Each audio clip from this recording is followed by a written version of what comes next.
Hey everyone, I'm Isa, and apart from having a background as an entrepreneur and a product designer, I also have experience working as an ADHD coach. And I wanted to share a slide that I think I showed publicly for the first time at the recent ADHD and Tech event at Runway East. And considering the incredible response I got, I thought it's worth sharing this in a more scalable medium, or in just sharing it. Now, if you don't know what this word means, I suggest just briefly don't look it up. And yeah, let me just talk you through it. So this is a slide that actually took years to come together in a way that it had its intended effect. And I use this somewhat as a cognitive palate cleanser, hence me starting the event with it. Now, if I tell you that this side, these three are RGB, like red, green, blue, standard, right? And I ask you whether there's a discernible pattern or something that you can see in terms of like a reason or like a theme behind the colors. Feel free to pause the video and think about it for a minute. Okay, so I'll go on now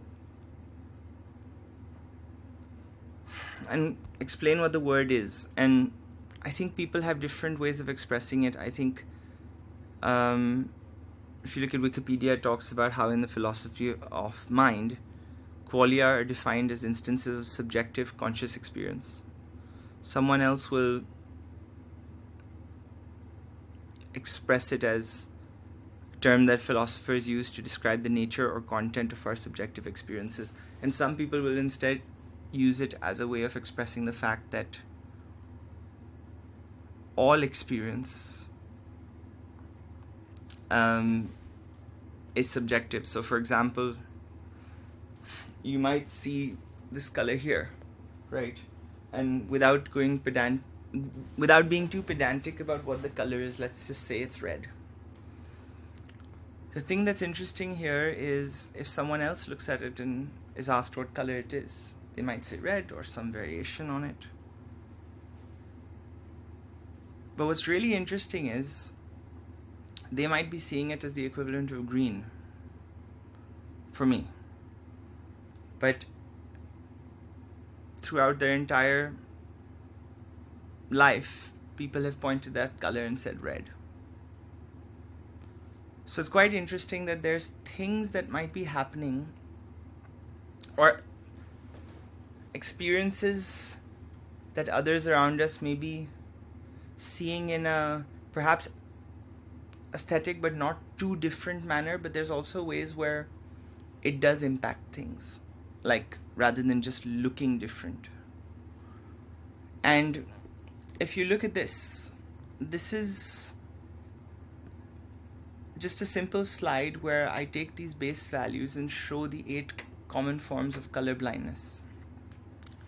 Now, this is not meant to be very strict or rigid in terms of what I've done, or very detail oriented, but instead it's meant to express the idea that there are more ways to seeing the world than people might consider.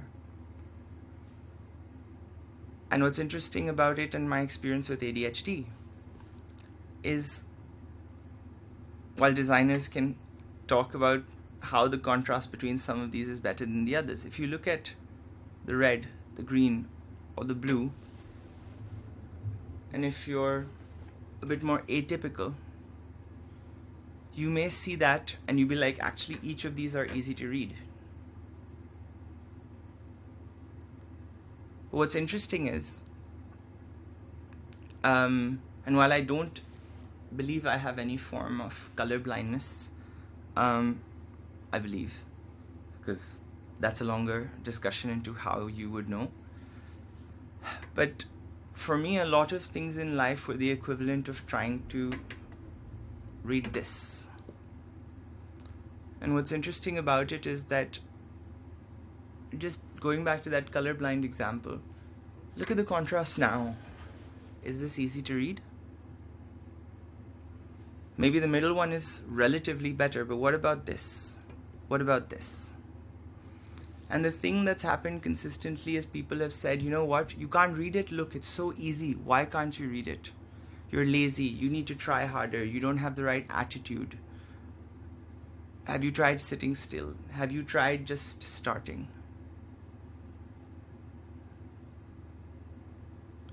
And what's happening is that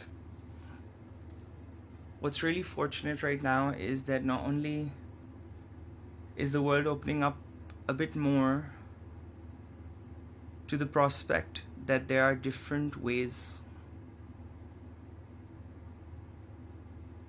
of experiencing the world, but I'm quite excited to be playing a part in actually helping others like me who are neurodiverse understand how their brain works and find others or find information to help them, better understand who they are. So I just want to share this example as a reminder to, in whatever situation you may come across, think of the possibility that a person may not see this as this. They might see it as this. How does that impact things? They might see it as this. Like, if they see both of these as yellow, is it enough contrast to distinguish? It's a long discussion, but I just want to leave you with that. And if you've gotten this far, thank you for listening. Cheers.